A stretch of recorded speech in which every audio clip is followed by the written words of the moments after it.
हे दोस्तों, आज मैं जिस बुक का रिव्यू करने जा रहा हूँ उस बुक का नाम है एवरीडे उबुंटू। इस बुक को लिखा है मुंगी एंगोमेनी ने और ये बुक 2019 में रैंडम हाउस ने पब्लिश की थी। इस बुक में ऑथर कहना चाहती है कि चाहे हम आज कितना भी बिजी दिखते हों बाहर से, पर अंदर से हम बहुत ही अकेले हैं। उबुंटू का मतलब इंसानियत है, दया है, अच्छाई है तथा मिलकर रहना है, जो शायद हम आज कहीं भूल गए हैं। मुंगी एंगोमेनी कहती हैं कि रंग के बेसिस पर हमें किसी के साथ भेदभाव नहीं करना चाहिए। ऐसा पहले साउथ अफ्रीका में एपार्थाइड के वक्त हुआ करता था, पर इसका मतलब ये नहीं कि आज भी हम रंग के बेसिस पे एक दूसरे से भेदभाव करें।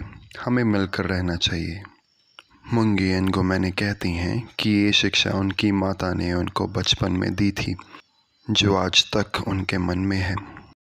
उबुंटू का एक बहुत ही महत्वपूर्ण अंग है रिस्पेक्ट करना। मुंगी एक इंसिडेंट बताती हैं जब उनके दादाजी डेसमंड टूटू, जिनको बाद में नोबेल प्राइज़ भी मिला था, जब वो बच्चे थे तो अपनी माता के साथ वो बाज़ार में घूमने गए थे। तभी उनके पास एक वाइट प्रीस्ट आता है और हाथ उठाकर उनको आशीर्वाद देता है।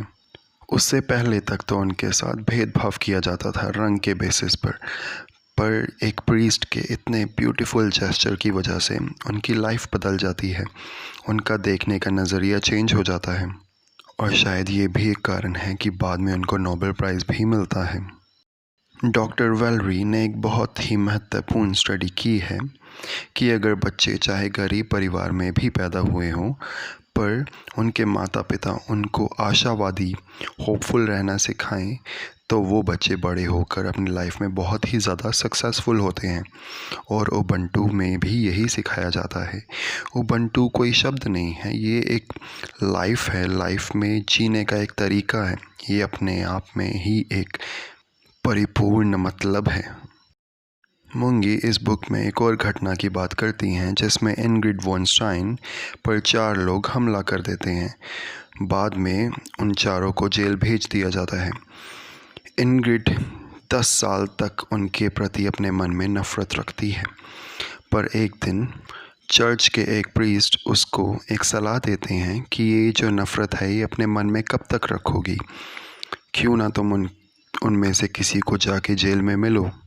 इंग्रिड ये सलाह मान लेती हैं और वो उनमें से एक अपराधी को जेल में जाके मिलती हैं और उससे बात करती हैं। वो उन्हें अपनी लाइफ के बारे में बताता है कि बचपन में वो बहुत ही ज़्यादा गरीब परिवार में पैदा हुआ और उसके पिताजी उसको हमेशा मारा करते थे।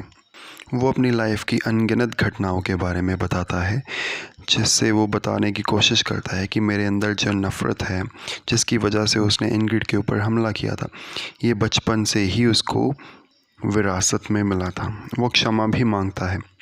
इंग्रिड ये सब कुछ सुन के हृदय परिवर्तन फील करती है और वो भी उसे माफ़ कर देती है।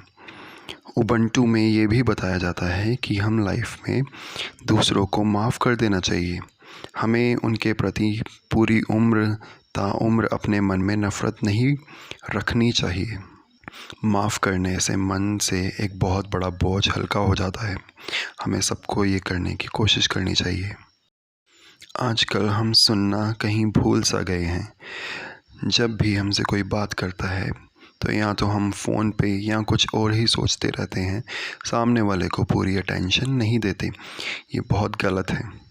उबुंटू हमें सिखाता है कि हम सामने वाले को ध्यान से सुनें। जब भी हम सुने तो पूरा अपना मन और समय उस सामने वाले को दें, ताकि उसको इंसल्ट फील ना हो और हमें भी उसका पॉइंट ऑफ व्यू समझने में आसानी हो। अंत में यही कहना चाहूँगा, एवरीडे उबुंटू एक शानदार किताब है। हमें सबको एक बार इसको ज़रूर पढ़ना चाहिए।